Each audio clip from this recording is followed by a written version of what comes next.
Yeah, so one of the issues I noticed with this model is I think the chin is a little bit down. So I'll talk about how I would adjust that. There might be a slight touch up in sculpting.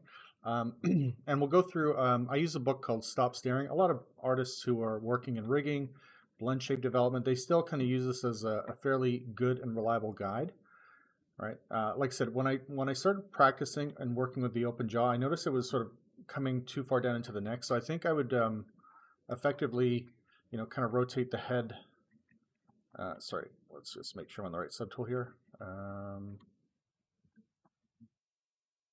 Yeah, kind of rotate that, but leave the neck in position. So the sort of jawline, back of the head, and the rest of the upper part of the skull would be rotated up. So we'll come back to that in a minute and fix that. And sometimes you only figure these issues out as you sculpt. So we're going to be working with or creating blend shapes, and these are going to be based on something known as visemes. And visemes are basically visual representations of what are known as phonemes. And phonemes are essentially the sort of sounds that your mouth makes. Okay, so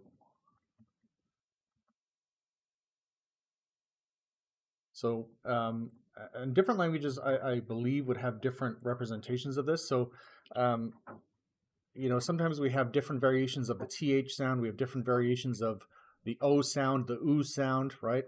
So in the English language, there's approximately 44 phonemes. I've seen some other lists that show more, 47, but 44 seems to be roughly the amount of sounds that we generally create to form words. Now, visemes are basically a visual shorthand for this, where we basically can reduce these down to basically 7 key mouth shapes, right? How the lips move, how the lips either widen or narrow, right? How much we expose our teeth, or if our upper lip and lower lip move over the teeth, right? So for F and V, the upper teeth are pressing down, so the lower lip curls up and over the bottom teeth, and the upper teeth come down, right? So we can actually really dramatically simplify all the phonemes or phonetic sounds into a very simple set of shapes. So that's essentially what we'll be doing with blend shapes, is reducing these things down. And so we've got things like the smile and wide can actually be part of the E shape, right? So if you say hello, right, that's kind of part of this shape. And usually we're mixing 2 or more blend shapes together. So for an O shape, we usually have kind of this, it's almost like a lip pout action, right? So you can have that shape take place, and then we combine with the O shape.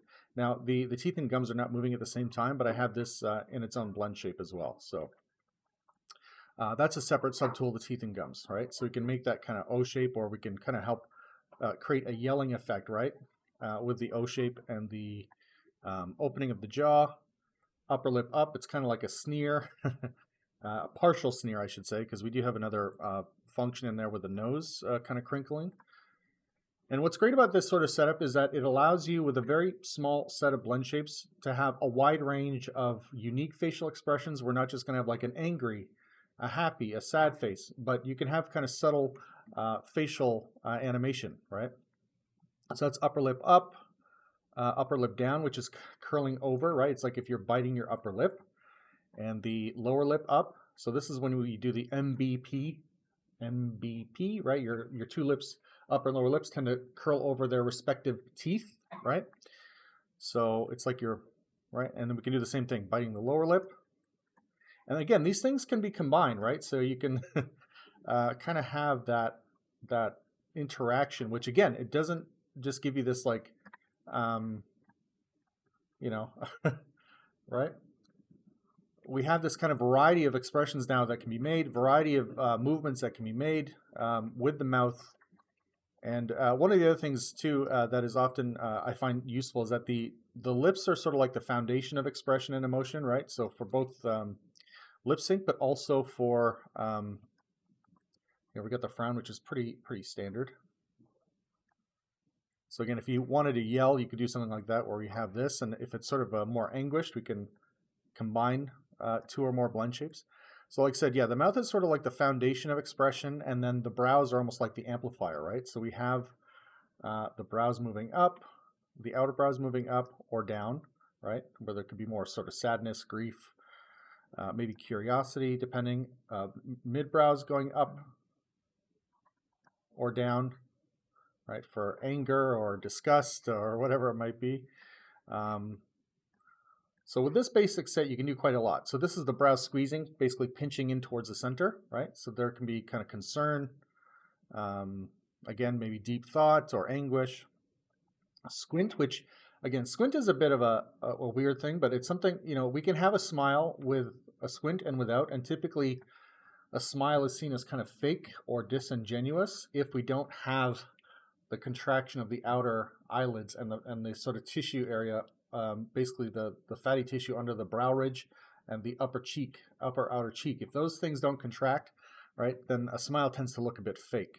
So again, if I were to put a smile in here, with a bit of open mouth just to show the teeth, right, with and without the squint, right, it sort of feels a bit more genuine and sincere with the squint.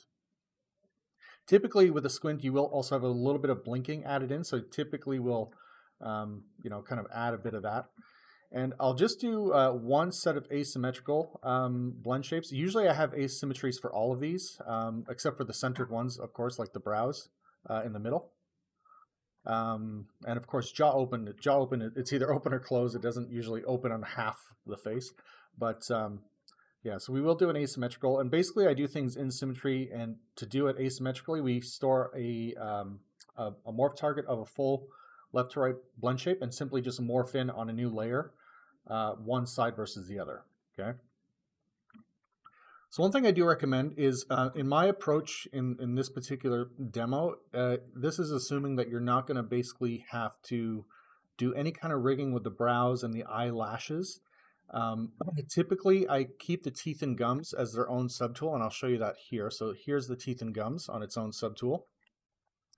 And I've actually merged all the sort of facial hair. So if you had a character with a mustache, a beard, anything that's going to move with the face, right? Brows, eyelashes, nose hairs, if that's applicable, right? Stubble, any of that sort of stuff. In this situation, I would merge it into this particular subtool. The main reason being is I'm just strictly taking the approach of this being the lowest technical hurdle to create facial animation. So what that basically means is when you close the eyelids, you're going to also be grabbing, because it's part of the same subtool, the eyelashes will move with the eyelids. The brow hair will move with the brow sort of flesh or tissue, okay? And that way we're just dealing with it strictly sculpturally. So I'll show you a demo of how to create some of the hairs, and I'll show you how to either integrate the teeth mesh I have, or to build your own is totally fine too. But this for me is the lowest tech way. This way you don't have to deal with like constraints and having things attached. So if you're feeling less technical, you feel like you struggle with rigging, this is going to be the simplest way to get good facial animation from ZBrush directly into Maya. And basically all the layers of the sculpting that we're going to do will be exported pretty much with a single click at the end. And then I'll show you how to do something like a, what's it called? A demo, a stress test. So at the end, we'll have something sort of like this. I'll just play this quickly. Right. So the idea is that we sort of blend between two blend shapes as we go. And this way we can sort of show off and sort of see how the facial animation would, in theory, work. And that the blend shapes also work and don't look either awkward or have lots of lumps and bumps, and that's a big part of the process that can also be sometimes a bit of a struggle, but we'll go through that in this demo.